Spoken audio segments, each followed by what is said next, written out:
다음은 어제 이제 쿠팡에 대해서 청문회가 있었는데 참 여론의 일반 국민들의 평가는 이게 무슨 듣기 평가한 거 아니냐는 얘기가 나오고 있습니다. 어제 영상을 저희가 좀 모아봤습니다. We take Korean law 끊으세요. very seriously Of course not. and our responsibility 거기까지 very 됐어요. seriously. 됐다고요. I would like to be able to complete my answers. 박대준 대표가 외국에 계십니까? 그렇지 않을 텐데요. 한국에 있습니까? 아니, 그러니까 제가 최근 며칠 동안 소통을 안 했기 때문에 그거를 확답을 제가 드리기가 어렵습니다. 쿠팡은 유령 회사입니까? 김범석 의장 소재지 물어봐도 아는 사람 하나도 없어요. 그리고 박대준 전 대표는 박대준 증인은 국회에 분명히 출석했었는데 소재 파악이 안 되네요. 쇼핑몰 사업자 판매대금 대출 이율 하면 검색창에서 나옵니다. 불러드리겠습니다. 쿠팡 18.9%입니다. 악질 기업입니다. 제 돈입니다. 제가 판매한 겁니다. 쿠팡 저희가 업어서 키웠습니다. 대출에서 참 어제 답답한 상황이 펼쳐졌는데 한국말이라고 하면은 장모님, 처제, 아내, 인사 정도밖에 모르는 대표를 두고 국회의원들이 지금 질의를 하니까 이게 질의가 안 될 리가 없죠.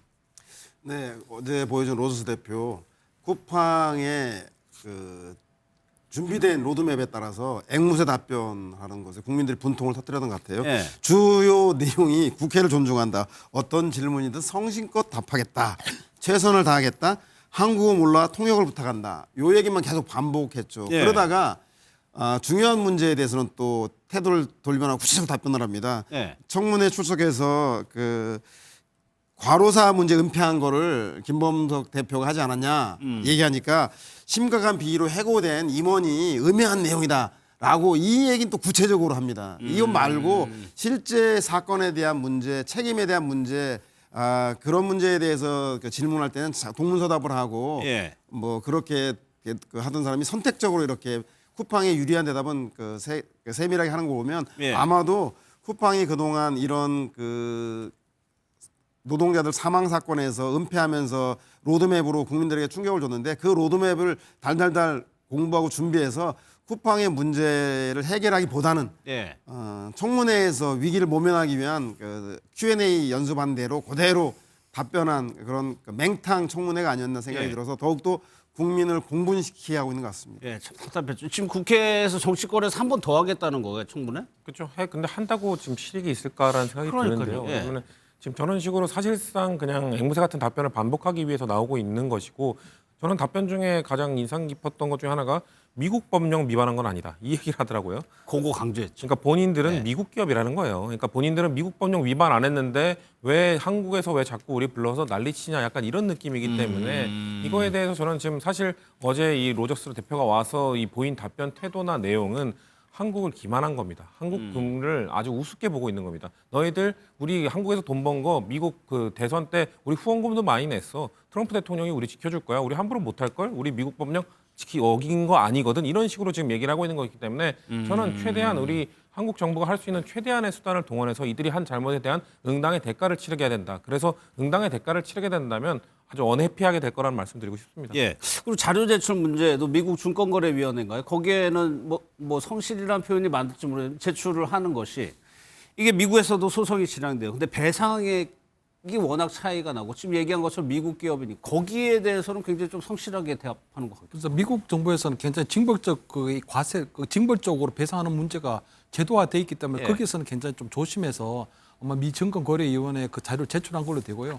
아마 국회라든가 여기에 대해서는 자료 요구를 하는데도 불구하고 자료를 대지를 않고 있는 거거든요. 그러니까 철두철미하게 한국 정부라든가 한국 소비자라든가 또 국회도 다 무시하고 있다는 걸로 이렇게 봐야 될 것 같고요. 예. 저 로저스 대표가 보니까 하버드 로스쿨 나왔더라고요. 그러니까 굉장히 머리가 좋거든요. 그렇게 되면 지금 아마 이 쿠팡 사태에 대해서 임시 아마 어떤 뭐 긴급 투입된 임시 대표로서 또는 예. 구원투수로서 와가지고 계속적으로 영어를 하게 되면 이 통역하는 것 때문에 계속적으로 이 이야기가 뺑뺑뺑뺑 돌게 될 수밖에 없는 부분이 있거든요. 그래서 아마 굉장히 좀 전략적으로 노는 것 같은데 지금 쿠팡의 입장이 이런 것 같거든요. 결국은 한국의 소비자는 봉인데 우리가 이렇게 정보 유출 좀 됐다고 해서 어떡할 건데 그러다 우리한테 영업 정지를 할 거야? 아니면 엄청난 징벌적 배상을 때릴 거야, 뭐 할 예. 거야 이런 거거든요. 예를 들어 영업 정지를 하게 되면 지금 아마 쿠팡을 이용하고 있는 엄청나게 많은 우리 소비자들 예. 이런 엄청나게 불편을 겪을 수밖에 없거든요. 그다음에 엄청난 또 징벌적 배상을 수조 원에 거쳐서 뭐 매출액을 10% 하게 되면 그 부분은 또 우리 소비자들 이용하는 소비자들에게 또 전가시킬 가능성도 굉장히 높아요. 예. 그냥 쿠팡 이체 같은 경우에도 보면은 그냥 수천 원을 이용할 수 있고 또 신속성 때문에 이용하는데 그걸 사용하지 못하게 한다거나 아니면 징벌적 배상을 하게 되면 그 이용료를 더 올려버릴 가능성이 크기 때문에 결국 우리가 지금 한국 소비자가 엄청난 피해를 입었는데 결국 그런 고스란한 피해가 쿠팡에게 돌아가는 것이 아니고 우리에게 돌아오는 부분이기 그럴 때문에 가능성도 있죠. 그래서 저는 한국 예. 정부가 조금 더 이 부분에 좀 진작에 좀 고민을 했으면 좋겠다. 예. 단순하게 굉장히 지금 어떤 쿠팡의 행태에 대해서 불만이 굉장히 높고 짜증은 나는데 예. 이 부분에서 징벌적 배상을 잘못한다거나 영업정지 잘못하게 되면 저 친구들은 무조건 소송으로 들어올 가능성도 크거든요. 그러다 한국 소비자만 또 봉이되고 피해를 입을 가능성도 크기 때문에 예. 이 문제를 조금 현명하게 좀 지혜를 모아야 될 때가 아닌가 저는 이렇게 보입니다. 지금 말씀 들으신 것처럼 지금 영업정지 얘기가 좀 나오고 있는 상황입니다. 그 얘기도 한번 들어보겠습니다. 쿠팡에 대한 영업 정지를 좀 검토해야 되는 거 아니냐. 공정위가 이게 주무기관인데 네, 맞습니다. 논의 결과는 어떻습니까? 일단 공정위에 이제 저희가 전달을 했는데 일단 지금 저희가 먼저 해결해야 할 것이 민간 합동 조사 결과를 빨리 마무리 짓고 발표를 하는 겁니다. 그거에 따라서 공정위도 그 결과를 가지고 좀 판단을 할 겁니다. 논의는 되지만 실제로 영업정지가 되면은 소비자 피해도 우려되고 배달 기사 분들도 피해가 우려가 돼요. 그렇다고 해가지고 지금 쿠팡을 그냥 저 상태로 놔두기에는 국민적인 비판이 또 높은 상황이고 묘수를 지금 좀 찾아야 되는 상황이거든요. 그렇죠. 영업 정지는 아까 말씀드린 법리적으로도 그 다툼의 소지가 있다 그래요. 그래서 이게 단순한 개인정보 유출 위반이지 예. 허위 과장 광고라든가 기만 행위로 보기 어려워서 영업 정지 해당 사항이 안 된다라는 논의도 있어서 논란이 되고 또 아까 말씀하신 대로 영업 정지했을 경우에 실질적으로 이것을 생업으로 삼고 있는 많은 분들이 생업에도 지장을 주기 때문에 이것이 아닌 가장 많이 나오는 게 그래서 징벌적 그 손해배상을 천문학적으로 청구해서 예. 다시는 이런 일이 없도록 해야 한다라는 이 논의들이 나오고 있어서 공정위와 정부가 이것에 대해서 아마 머리를 맞대고 있는 것 같은데요. 예. 저는 한 가지 여당에게 정부 여당에게 권고하고 싶은 것은 이런 문제가 개인정보보호법 위반 3,300만이 넘는 국민들의 정보가 유출된 거라든가 예. 또 과로로 인한 사망자들이 많이 늘어난 문제에 대해서 근본적인 해결책들을 마련해 나가야 할 것 같습니다. 그러나 그 중에서 그런 지나친 규제가 되더라도 국내 일자리 문제라든가 외국인들이 투자하는 문제까지 위축되지 않도록 현명한 알겠습니다. 대응들을 해나갔으면 좋겠다는 생각이 듭니다. 예.